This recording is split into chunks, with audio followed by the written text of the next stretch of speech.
Hi అండి, welcome back to కుస్మా thoughts. మొన్న తల్లి ప్రేమను గురించి ఒక 2 పార్ట్స్లో తెలుసుకున్నాము. అది 1, 2, 3, 4 పార్ట్స్లో తెలుసుకునేంత చిన్న విషయము కాదు, ప్రతి ఒక్కరికి నెత్తిలోకి వెళ్ళి దూరిస్తే తెలుసుకునేంత చిన్న విషయము కాదు. అది ఎవరికి వాళ్ళు తెలుసుకోవాలి, ఎవరికి వాళ్ళు ఫీల్ అవ్వాలి. మదర్ లవ్ అనేది అందరూ అలాగే ఉన్నారని చెప్పను, కానీ చాలామంది తల్లిదండ్రుల్ని బాగా చూసుకుంటున్నారు అని, అలాగే చాలామంది కేర్లెస్ చేస్తున్నారు, అలాగే చాలామంది బయటికి దోసేస్తున్నారు. కళ్ళ ముందు జరిగే దాన్ని బట్టే చెప్తున్నాను. నాకు తెలిసిన ఒక చిన్న పాట రూపంలో చెప్తాను. పాట అంటే భయపడకండి ఎవరు.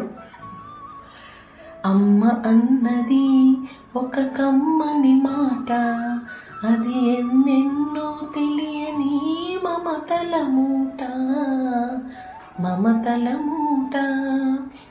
దేవుడే లేడని మనిషున్నాడు, అమ్మే లేదను వాడు అసలే లేడు.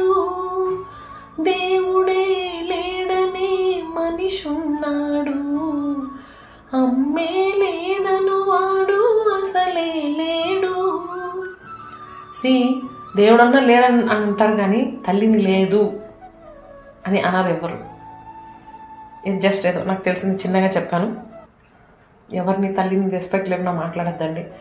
ఎస్పెషల్లీ ఇప్పుడు డబ్బులు ఇవ్వకపోయినా, ఫోన్లు ఇప్పకపోయినా, వాళ్ళ దుంపదించి వాళ్ళ ప్రాణం తీసి తల్లిని తండ్రిని అవి కావాలని చెప్పి తీసుకొని బండి కోసము, ఫోన్ కోసము, లేకపోతే ప్రేమించిన అమ్మాయి కోసము చాలా బాధపడుతున్నారు, ఇబ్బంది పడుతున్నారు.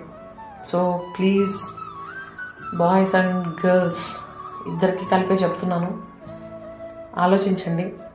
ఏది చేయి జారిపోతే మళ్ళీ దొరకదు. చేతిలో ఉన్నప్పుడే దాన్ని విలువ తెలుసుకొని ప్రేమించండి. చిన్నప్పటి నుంచి మనం ఎంత చేసినా ఏం చేసినా వాళ్ళు మనల్ని కడుపులో పెట్టుకొని తీసి చూసుకుంటారు. ప్లీజ్, ఇది వీడియో ఏమన్నా ఒక మిడిల్ ఏజ్ వాళ్ళు చూస్తుంటే మదర్కి హెల్ప్ చేయండి. మదర్కి అప్పుడప్పుడు హెల్త్ ఎలా ఉందో అడిగి తెలుసుకోండి. మీరు అడిగితే వాళ్ళకున్న ఇబ్బందులు కూడా పోతాయి. అంత ఇష్టం కూతురు కానీ కొడుకు కానీ ఏదైనా అడిగి తెలుసుకుంటే. ఒక్కసారి అమ్మని బాగా చూసుకోండి. Thank you.